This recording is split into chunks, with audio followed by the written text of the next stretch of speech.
I don't know if you guys remember. George was an ex-Marine, so the little training camp. My first training camp was like a Marine training camp. It was like going to boot camp. A lot of things that we did were Marine based, if you may say. Just a great motivator. And then when I actually went to the league in '85, he left Kutztown here and went to the Patriots. So he was with the Patriots organization for a while. So I used to see him every year when we played the Patriots up in Foxborough. So just a very stout kind of coach. And as an ex-Marine, that's what you're going to get that. And the staff was just outstanding. Gino Calcagni was really a kind of the first offensive coordinator that I became in contact with that, to a certain point, I really felt comfortable with him. And, coming from high school, I was a quarterback in high school, and he was the one that switched me to wide receiver. And, to this day, I'd say that was the most important move I've ever made in my life. As you can, yeah. So who knows what would have happened if I would have, played quarterback anywhere. But I think they saw some talents in me that could be used in other ways. So, yeah, it was good though, of course. Just spoke about my days of coming out of there and onto the field and running on the field just like them, and 30 years ago. And, they had a tough loss last week, and they're playing another top team today in D2. So I just told them basically, sports has a way of humbling you and it has a way of giving you another chance. And I think, I just said, you guys have another chance to redeem yourself from last week. You win this game, you forget about what happened last week. So, and we just talked, man. I mean, we really talked like I was a player to them. And it was nice to see a lot of smiles on their faces. I showed them my ring, and basically they took it from me, and I was looking for it for a while. And it's like, if any of you guys run away with this, I'll catch you. But it was very humbling to me to be there and kind of share some stories with them about my playing days here, and to tell them that it's possible that you can do the same thing I did.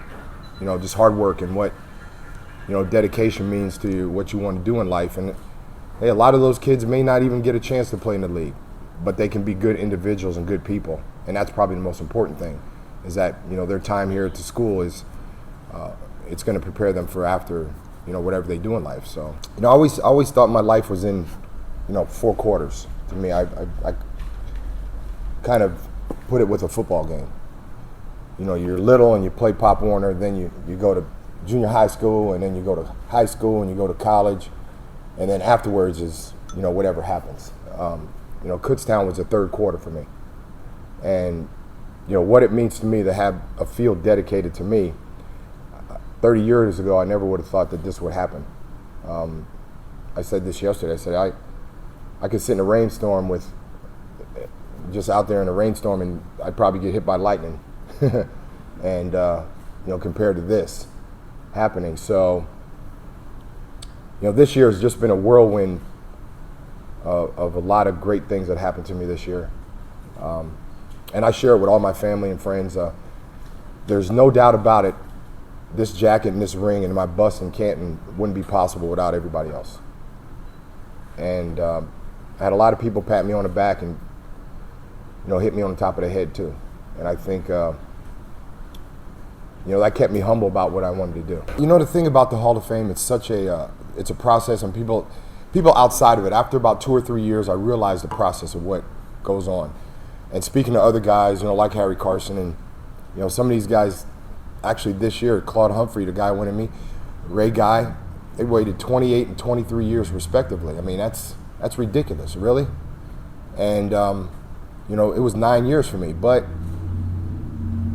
I think you get the sense from your peers of, it's what your peers say to you. That's probably the most important thing to me. The guys I either played against or the guys that watch me, for every year that went on, they'd say the same thing every year. Your time's coming. It's going to be this year, or just be patient, all that kind of stuff. And Of course, I was patient, but my family members weren't patient. They were they were a little mad. And I knew the process, and I figured if it was going to happen, it was going to happen on somebody else's time, not mine. And I knew when it did in February that the whole roof was going to get blown off around here, and it was a lot of relief, because every year it was the same thing. Every year I got. You go on with life and you kind of not think about it, but every year around Hall of Fame time, that's what you get. And it was becoming a broken record, if you may say. So, to get the support from other Hall of Famers and my teammates, that really helped out a lot. It's something about 3 or 4 months ago, I was doing a little card signing in Virginia, and I get out of the car, and I see Jack Ham and Mean Joe Green, and they saw me, and I just waved at them, and they looked at me. They said, "Come here." I was like, and these guys hugged me like I was their brother, and I just was like, okay, that's all I needed right there, because they were my Steelers were my team, and those were my idols. I loved the Steelers, and for those guys to embrace me in that way, because we're all gold jacket wearers. Can't beat it, man. Cannot beat that feeling. Oh, the Bruce Harper's here. The best athlete Kutztown ever had. He's the second best athlete. Yeah. Funny story with me and Bruce. I see Bruce every year. I see Bruce every year at Joe Namath's tournament every September, and up there it's New York Jets and Giants and Islanders, all that. So when they introduced Bruce, he always says to, who was it, Greg Buttle, right? Greg Buttle. He goes, yes, Andre Reed is the second best athlete that ever went to Kutztown. He says it every year. See, that guy right there started it for me. You talking about a great football player? That guy right there. It was the off season. It was after my freshman year. And I had a pretty good year as a freshman. I played a lot. And Coach Baldwin calls me to the athletic office. He says, I got somebody who wants to talk to you. I was like, oh, man. Who wants to talk to me? So there was a Seattle Seahawks scout that was scouting Bernie Nowakowski at the time. And he was watching film on Bernie. And actually, Coach Baldwin threw some film of me in there of the past year, and he was watching film on me. And he introduced himself, and I introduced myself, and he says, I know you're a freshman. He goes, but we're going to be watching you the next 3 years. And I said, you're going to be watching me? I said, okay. And I kind of left, and I was like, wow. I was just like going crazy, yeah. I was, and that kind of was not, I wouldn't say that was the time. It kind of just told me that there's a possibility now that, there's a bunch of people are going to watch me the next couple of years. So that was a pretty nice moment. Just like you, man, just sitting down, having fun. Yeah. It's always good to be back home and where you kind of laid some groundwork and people respect you, and you get the same kind of overwhelming greeting every time.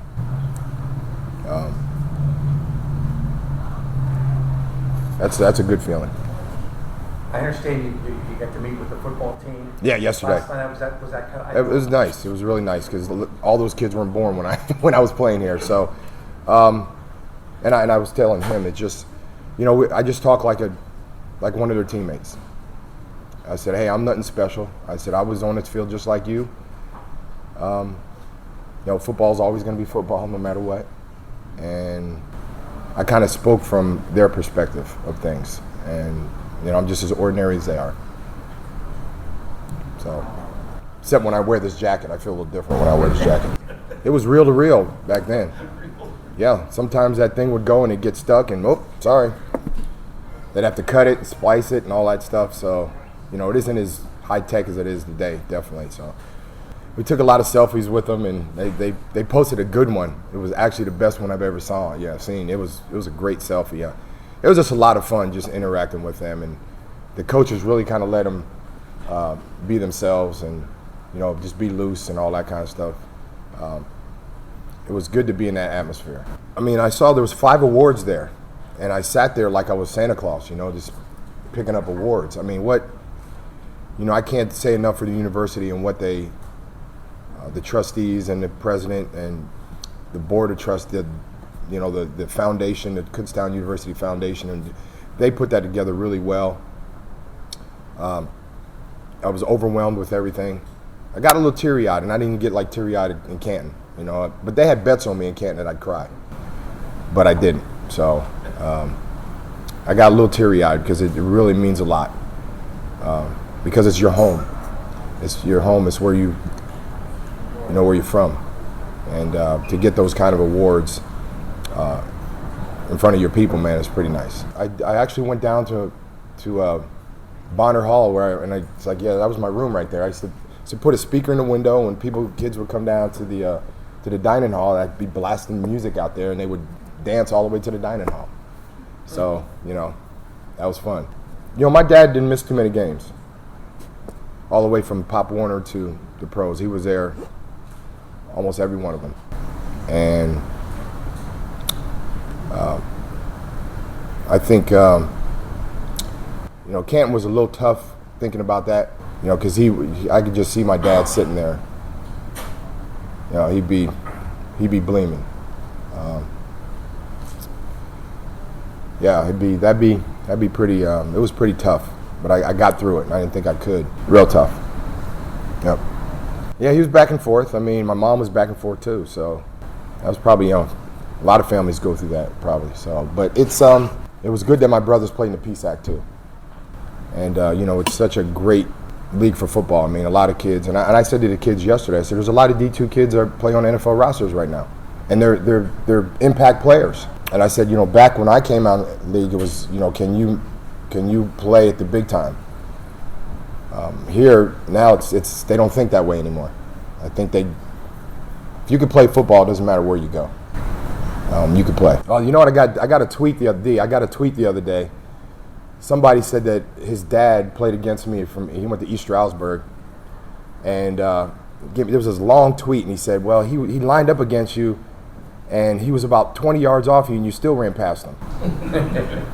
I said, well, I did that to a lot of people. At the time I was a freshman, Greg Gristick, I don't know if anybody remember Greg Gristick, was a great quarterback here. He was an All-American.